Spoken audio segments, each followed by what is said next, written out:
Welcome back dear student. जैसा कि आपको पता है जो अपना ई लेक्चर सीरीज चल रही है IFMS में, Indian financial market and services के अंदर, उसमें हमने जो लास्ट टॉपिक शुरू किया था वो क्या था, मर्चेंट बैंकिंग था।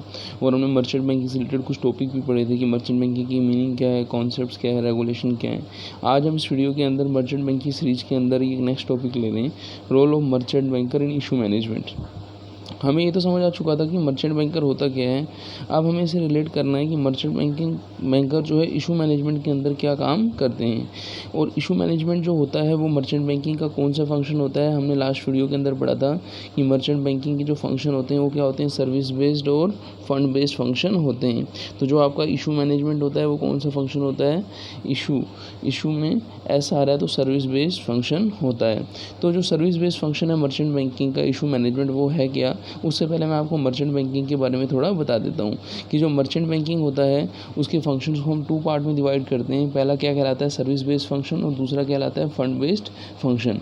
सर्विस बेस्ड फंक्शन में जैसे सबसे पहले मैंने आपको बताया कि एस से हम क्या पढ़ते हैं, इशू मैनेजमेंट पढ़ते हैं। ऐसे स्टॉक ब्रोकिंग आता है, डिबेंचर ट्रस्टशिप आता है, तो लोन सिंडिकेशन आता है, तो आपका कॉर्पोरेट काउंसलिंग आता है, प्रोजेक्ट काउंसलिंग आता है। तो इन सब के अंदर क्या आता है, आपका एस वर्ड आता है। तो ये क्या कौन से फंक्शन हुए आपके, सर्विस बेस्ड फंक्शन।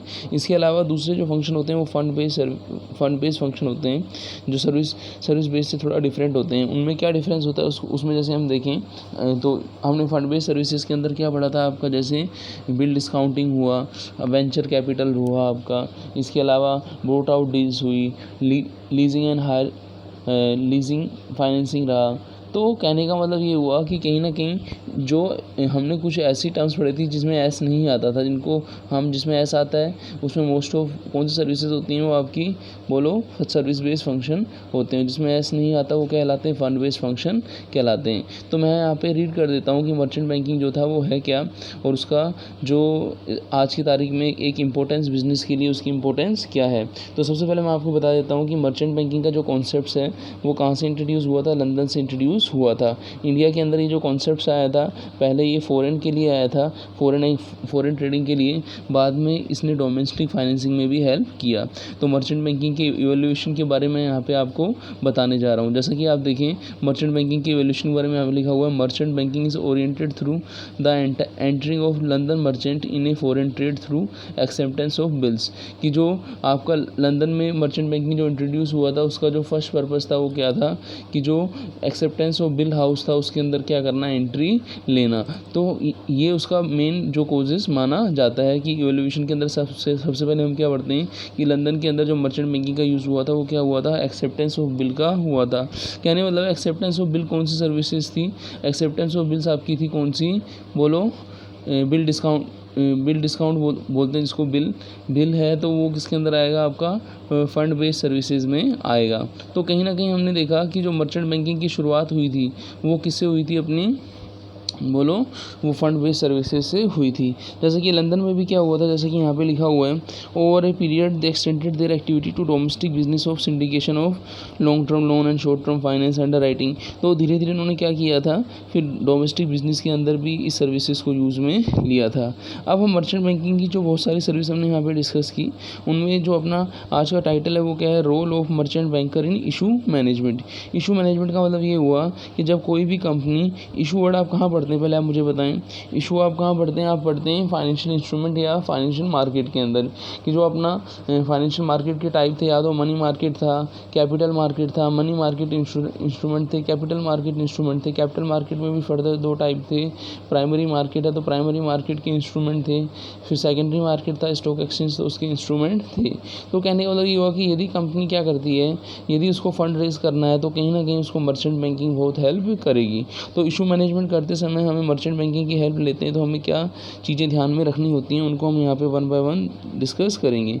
जैसे लिखा हुआ है, traditionally this is the one of the main function of merchant banker whenever an issue is made whether it is public और private placement, further whether it is for equity share and preference share और debenture. अब देखो सारे के सारे instrument कौन से आते हैं, जैसे आपका पब्लिक इशू है, प्राइवेट प्लेसमेंट है, ये आपके शेयर मार्केट के आते हैं, डिवेंचर्स हैं, आपके प्रेफरेंस शेयर्स हैं, ये कहाँ पे आते हैं, कैपिटल मार्केट के अंदर आते हैं। तो कहीं ना कहीं मर्चेंट बैंकर हमें क्या करता है, वहाँ पे उनको रेज़ करने में हमारी हेल्प करता है। Raising of fund from public has many dimension and formality which are not possible for the concern, कि एक कंपनी के लिए फ़ंड रेज़ करना पब्लिक से थोड़ा मुश्किल होता है।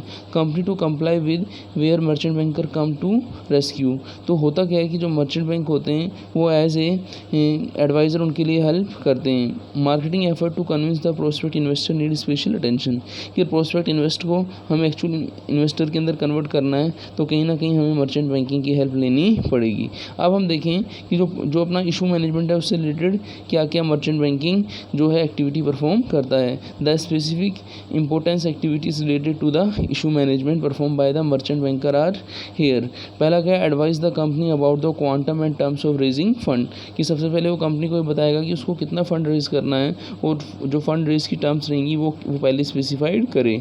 After that advise as to what type of security may be accepted in market as well as to the concern lending institution at the time of issue, कि security के बहुत सारे टाइप होते हैं। प्राइमरी मार्केट है आपका capital market है, तो कैपिटल मार्केट में प्राइमरी सेकेंडरी होते हैं, तो उनमें से उनका फंड का जो ऑब्जेक्टिव है वो है क्या, वो शॉर्ट टर्म सिक्योरिटी इशू करना चाहता है, वो लॉन्ग टर्म इशू सिक्योरिटी का करना चाहता है, वो यहाँ पे हम डिसाइड करते हैं। फिर advice to whether a fresh issue to be made, right issue to be made. अब ये जो फ्रेश इशू राइट इशू होते हैं ये हमने शेयर मार्केट के अंदर पढ़े थे, तो डिफरेंट काइंड्स ऑफ इशू में वो हेल्प करेगा। वो इशू किसके थ्रू कराएगा, वो जो बैंकर रहते हैं, ब्रोकर रहते हैं, उनके थ्रू। तो वो आगे अपॉइंटमेंट क्या करता है, appointment on the advice on the appointment of banker and broker, की वो हेल्प करता है कि हमें किसको एज ए ब्रोकर अपॉइंट करना चाहिए। Advice on the selection of issue house registrar to issue, हमें बताता है कि जो फॉर्मेलिटीज़ रहती हैं, जो डॉक्यूमेंटेशन रहती है रजिस्ट्रार ऑफिस में इशू से रिलेटेड, वो कैसे पूरी करनी है। फिर है fixing the terms of agency engage to facilitate making a public issue, कि हमें पब्लिक इशू के लिए क्या करना है, एजेंसी के लिए टर्म्स बना देनी है कि ये टर्म्स पब्लिक इशू करते समय फॉलो करनी चाहिए। फिर है preparation of complete action plan and budget for total expenses of issue, जब हम इशू करते हैं तो इशू के कुछ एक्सपेंसेस आते हैं, जैसे अंडर राइटिंग कमीशन हुआ, फ्लोटेशन कॉस्ट होती है, डिस्काउंट हुआ, आपका प्रिंटिंग के एक्सपेंसेस हुए, प्रीलिमिनरी एक्सपेंसेस हुए। तो इशू से रिलेटेड जो भी एक्सपेंसेस होंगे उनके लिए कंप्लीट हमें प्लान कर लेना है कि कितने एक्सपेंसेस हमें इशू से रिलेटेड रखने हैं। इशू का हम एक तरीके से परसेंटेज भी रख सकते हैं कि इशू एक्सपेंसेस जो होंगे वो टोटल इशू का जैसे 5% होंगे, तो वो हमें पहले स्पेसिफाइड करना है कि इशू का जो परसेंटेज रहेगा वो कितना रहेगा। फिर आगे देखते हैं तो क्या है, drafting of document like prospect, letter of offer and getting approval from concern agency. जैसे कि आपको पता है कि जब कोई भी कंपनी इशू करती है तो उस कंपनी में जो प्रोस्पेक्ट इन्वेस्टर रहते हैं उनको ये पता नहीं होता कि कंपनी किस एरिया से रिलेटेड है। तो इन्वेस्टर जब भी किसी कंपनी के अंदर पैसा लगाता है तो वो क्या करता है, जो उसका इन्वेस्टमेंट बैग होता है, इन्वेस्टमेंट बैंक का मतलब है बहुत सारे इंस्ट्रूमेंट मार्केट के अंदर अवेलेबल रहते हैं, वो कंपनी के प्रोस्पेक्ट्स को रीड करता है, कंपनी के मिशन विजन को देखता है, कंपनी के ऑब्जेक्टिव्स को देखता है, और कंपनी की पास्ट हिस्ट्री को देखने के बाद वो क्या करता है, प्रोस्पेक्ट्स इन्वेस्टर क्या करता है, इस सिक्योरिटी को बाय करता है। तो यहाँ पे आप देखें कि drafting of document like prospects है, लेटर ऑफ ऑफर है, तो ये भी इसमें कौन हेल्प करता है, मर्चेंट बैंकर हमारी हेल्प करता है। फिर आपको पता है जब हम इशू करते हैं तो इशू करते समय कोई ना कोई हमें ये तो पता नहीं कि सबको सपने में आ जाएगा कि हाँ भाई ये वाली कंपनी का इशू आ गया, तो उसके लिए हमें एडवर्टाइजमेंट कैंपेन भी करना पड़ेगा। आजकल जो भी मॉडर्न एडवर्टाइजमेंट कैंपेन है उनको हमें यूज़ में लेना पड़ेगा। तो एडवर्टाइजमेंट का जो टास्क रहता है वो भी इंपॉर्टेंट रहता है। ये अब एडवर्टाइजमेंट हम जो है रेपुटेटेड जो भी हमारे ऑर्गेनाइजेशन का लेवल है, हम रीजनल लेवल पे काम कर रहे हैं, हम नेशनल लेवल पर काम कर रहे हैं, यदि हम इंटरनेशनल लेवल पर काम कर रहे हैं तो उस मीडियम के थ्रू हम एडवर्टाइजमेंट करेंगे। जैसे मान लीजिए आप रीजनल लेवल पर काम कर रहे हैं तो लोकल न्यूज़ चैनल हैं जो आपकी स्टेट लेवल के जो चैनल हैं उन पे आप कर सकते हो, और यदि आप नेशनल लेवल पर काम कर रहे हैं तो जो आपके ऐसे चैनल जिनके अंदर बहुत सारे स्टेट के अंदर जिनको देखा जाता है तो वहाँ पे आप इशू की ऐड दे सकते हो। तो एडवर्टाइजमेंट के अंदर हम ये देखते हैं। फिर है advice the company for issue period, वो बताता है कि इशू कितने टाइम के लिए करना है, इशू का नंबर ऑफ डे कितने रखने हैं, क्लोजिंग डेट क्या रखनी है। कहने वाला ये हुआ कि आपको पता है कि इंडियन इकोनॉमी जो होती है वो एग्रीकल्चर पर बेस्ड है, उसमें किस समय आपको पैसा ज़्यादा मिलेगा और उसमें कॉस्ट भी कम लगती है, तो वो मर्चेंट बैंकर अपने एक्सपीरियंस के हिसाब से आपको बताते हैं और आप उस हिसाब से इशू करते हैं। फिर है monitoring the collection of fund in A public issue, कि जो भी पब्लिक इशू हमने किया है और उससे जो पैसा आता है उसको मॉनिटरिंग भी वो करते हैं। फिर है coordinate with the underwriter, broker and banker to issue and stock exchange, कि जो भी हम इशू कर रहे हैं उसके लिए जो हमने अपॉइंटमेंट किया था, चाहे वो अंडरराइटर का किया था, चाहे हमने ब्रोकर का किया था, चाहे वो बैंकर का किया था, हमें क्या करना है, उनसे कॉन्टैक्ट या कोऑर्डिनेशन करते हुए रहना है। ये जो चीज़ें हमने सारी पढ़ी हैं, ये सारी कौन सी चीज़ें हैं, मर्चेंट बैंकिंग जो है उसका रोल है इशू मैनेजमेंट के अंदर, ये सारी चीज़ें इशू या इशू से पहले की हैं। अब हम बात करेंगे कुछ चीज़ें ऐसी रहती हैं जो इशू के बाद की भी होती हैं, तो हमें स्ट्रिक्ट कंप्लाइंस करना है जो पोस्ट इशू एक्टिविटी है। पोस्ट इशू एक्टिविटी के अंदर हम ये देखते हैं, जैसे कि आपने देखा होगा, यदि आपने कंपनी वाला चैप्टर पढ़ा हो, कि यदि कोई शेयर्स का पेमेंट हमने इंस्टॉलमेंट पेमेंट पर लिया है, तो सबसे पहले इस पर एप्लीकेशन मनी होती है, फिर अलॉटमेंट मनी होती है, फिर कॉल मनी होती है। तो कंपनी क्या करती है, उसको इंस्टॉलमेंट में रखती है। तो पोस्ट इशू के अंदर ये देखना है कि यदि कोई इंस्टॉलमेंट पोस्ट इशू के अंदर फॉलो हो रही है तो वो टाइमली मिलती है या फिर नहीं मिलती है। यदि नहीं मिलती है तो उसके लिए हमें क्या करना पड़ेगा, कुछ जो प्रोविजंस हैं, जो पेनल्टी है, जो इंटरेस्ट है, उनको हमें चार्ज करना पड़ेगा। कुल मिला के बात ये है कि यदि हमें मर्चेंट बैंकिंग के अंदर इशू मैनेजमेंट करना है तो हम सक्सेसफुल रहेंगे इशू के अंदर। और यदि हम खुद अपने लेवल पर इशू करते हैं तो कहीं ना कहीं इशू में प्रॉब्लम आएगी। जैसे कि मैंने आपको पहले भी बताया था कि इशू के अंदर कंडीशन क्या रहती है गवर्नमेंट कंपनी के लिए, कि जो भी हम इशू कर रहे हैं उसका कितना परसेंट, 90% एप्लीकेशन आना चाहिए। यदि 90% एप्लीकेशन नहीं आता, उससे कम एप्लीकेशन आता है, तो उसका इशू कहीं ना कहीं कैंसिल हो जाता है और उसको सारा अमाउंट क्या करना पड़ता है, रिटर्न करना पड़ता है।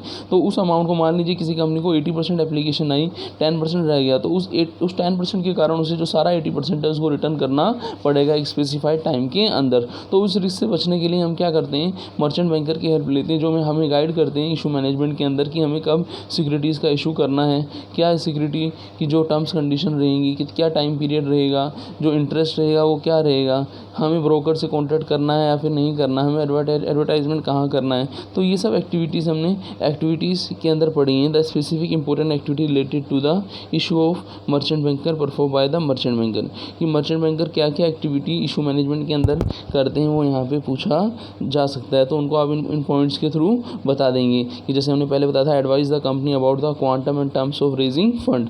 दूसरा हमने बताया था, advice to what type of security may be accepted in market as well as to the concern landing institution.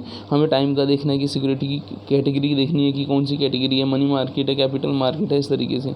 यदि फ्रेश इशू है तो हमें राइट इशू, इन सब चीज़ों को देखना है। तो कहीं ना कहीं हम देखें तो ये जो चीज़ें हैं वो अपने फाइनेंशियल मार्केट से रिलेटेड हैं। बस यहाँ पे हमें देखना है कि वो चीज़ें जो प्री स्पेसिफाइड है उस हिसाब से वो काम हो रहा है या फिर नहीं हो रहा है। जैसे हम देखें अपॉइंटमेंट ऑफ बैंक, हमने क्या पढ़ा था, ब्रोकर बैंकर, इनका पढ़ा था कि जो अंडरराइटर होते हैं वो ब्रोकर जो रहते हैं वो कमीशन के बेस पर काम करते हैं और हमारे जो इशू की गारंटी देते हैं। सपोज मान लीजिए हमने 100% इशू किया था लेकिन एप्लीकेशन 80% किया है, तो जो रिमेनिंग बचा 20% और जो मिनिमम सब्सक्रिप्शन के लिए 90% होना जरूरी है, तो वो डिफरेंस अमाउंट कौन लेते हैं, आपके मर्चेंट बैंकर जो अंडरराइटर से कॉन्टैक्ट करते हैं वो लेते हैं। तो कहने का मतलब ये हुआ कि यदि आपका 100% उन्होंने आपसे कॉन्टैक्ट किया है 100% शेयर के लिए, तो 20% लेंगे 80% के केस में। और यदि उन्होंने पार्शियल किया है तो मिनिमम 90% के लिए वो एग्री हुए थे, क्योंकि कंपनी को तभी फ़ायदा होगा जब वो 90% इशू कराएंगे। तो 90% में जो 80% का डिफरेंस है, 10% वो क्या अंडरराइटर को लेने होंगे।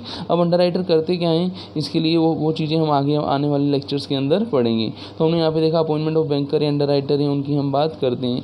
फिर जो रजिस्ट्रेशन के रिगार्डिंग इशू थे, कि जो भी आपको प्रोस्पेक्ट्स है, आपका टर्म्स कंडीशन है वो क्या रहेंगी, ठीक है ना, टर्म्स क्या रहेंगी। इसके अलावा हमने देखा था कि इशू एक्सपेंसेस कितना % होने चाहिए, इशू एक्सपेंसेस ज़्यादा नहीं होने चाहिए। फिर हमने देखा कि प्रोस्पेक्ट्स के कंटेंट क्या होने चाहिए, ठीक है ना, उसको अप्रूव करना है हमें एजेंसी से, ताकि हम उसमें कोई गलती नहीं करें। कभी कभी होता है हम प्रोस्पेक्ट्स के अंदर कोई झूठी बात देते हैं तो उसका कंपनी को बाद में नुकसान होता है, तो वो चीज़ें हमें देखनी है कि एथिकल प्रैक्टिसेस हमें प्रोस्पेक्ट्स में फॉलो करनी है। इसके अलावा एडवर्टाइजमेंट का मैंने आपको बताया था कि लेवल ऑफ बिजनेस के रीजनल, नेशनल, इंटरनेशनल के बेस पर आप एडवर्टाइजमेंट भी करेंगे। इशू पीरियड का आपको बताया था कि कब इशू ओपन होगा, कब क्लोज होगा, उसका टाइम स्पेसिफाइड होगा। फिर पब्लिक इशू का जो कलेक्शन का टाइम आएगा, जब पैसा लेने का टाइम भी होगा, तब भी मर्चेंट बैंकर उसको क्या करेगा, मॉनिटर करेगा और अपनी जो रिपोर्ट है वो तैयार करेगा कि कितना पब्लिक ने खरीदा, जो बचा उन्होंने खरीदा या फिर नहीं खरीदा।